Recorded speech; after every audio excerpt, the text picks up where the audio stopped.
Hello everyone, আসসালামু আলাইকুম। সবাই কেমন আছেন? বরাবরের মতো আরও একটা চমৎকার ভিডিও নিয়ে হাজির হলাম। বিরিয়ানি রান্না করব আজকে, সেটাই আজকে শেয়ার করব। আর আমি কিভাবে রান্না করলাম, আজকে রান্না করব চিকেন বিরিয়ানি। আর সেজন্য এখানে কড়াইয়ে তেল দিয়ে দিয়েছি। আর কড়াইয়ে তেল দেওয়ার পরে আমি পেঁয়াজ কুচি আর দুটো কাঁচা মরিচ দিয়ে এটাকে সুন্দরভাবে একটু নাড়াচাড়া করে নিয়ে মাংসটা, এখানে মুরগির মাংস নিয়েছি, আর সেটাকে সুন্দর করে আগে তেলের উপরে পেঁয়াজ দিয়ে সুন্দরভাবে ভেজে নেব। আমি আগে চিকেনটাকে সুন্দর করে ভেজে নেওয়ার পরে রান্না করি, নাহলে আমার কাছে কেমন জানি ভালো লাগে না। সুন্দরভাবে এই তেলের উপরে আমি ভেজে নিচ্ছি।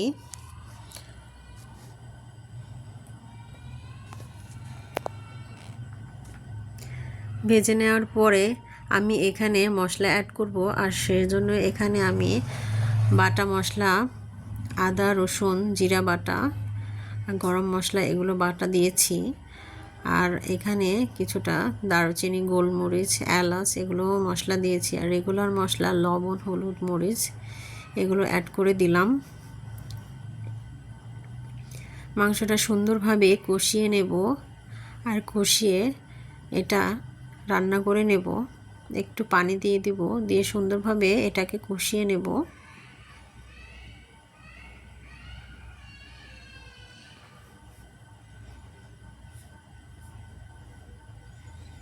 একটু ভালোভাবে নেড়ে চেড়ে ঢাকনা দিয়ে ঢেকে এটাকে রান্না করে নেব চিকেনটাকে।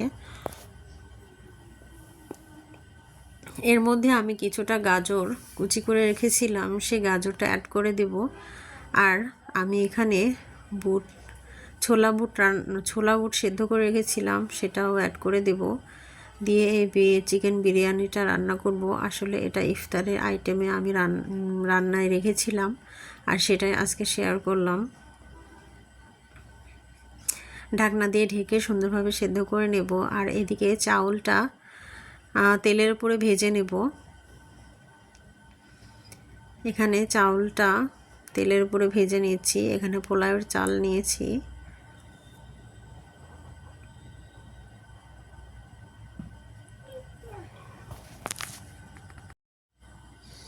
ভালো করে নেড়ে চেড়ে একদম ভাজা ভাজা করে নেব।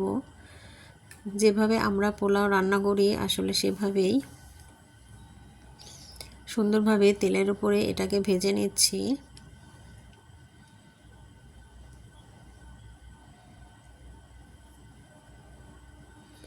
আপনারা কে কীভাবে রান্না করেন জানি না, তবে আমি যেভাবে রান্না করি আসলে সেটাই শেয়ার করার চেষ্টা করি। আর দুটো কাঁচামরিচ আমি এখানে অ্যাড করে দেব।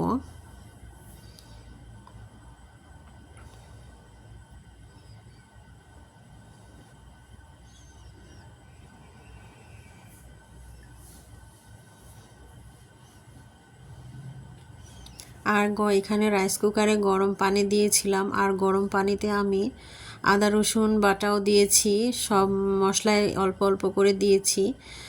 দেওয়ার পরে এখানে চাউল যে ভেজে রেখেছিলাম সেই চাউলটাও আমি এখানে ঢেলে দিচ্ছি গরম পানিতে।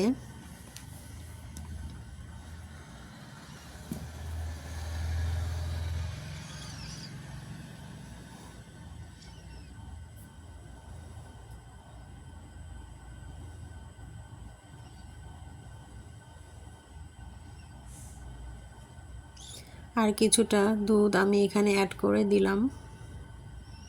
চিকেনে দুধটা অ্যাড করে দিলেও হতো, কিন্তু তা সমস্যা নয়, আমি এখানে অ্যাড করে দিয়েছি, একই ব্যাপার।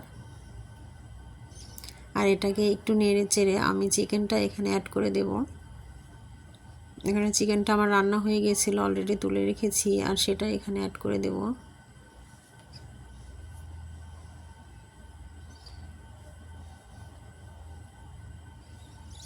একটু নেড়ে চেড়ে ভাপ দিয়ে বসিয়ে বসিয়ে মানে ঢাকনা দিয়ে ঢেকে ঢেকে রান্না করেছি। অনেক সুন্দর একটা কালার চলে এসেছে। আর শেষের দিকে আমি একটু ঘি অ্যাড করে দেব। আর ঘি অ্যাড করে দিলে এটা ফ্লেভারটা ভালো আসে। এই যে ফাইনাল লুক, আমার চিকেন বিরিয়ানিটা রান্না হয়ে গিয়েছে। দেখুন কতটা লোভনীয় হয়েছে।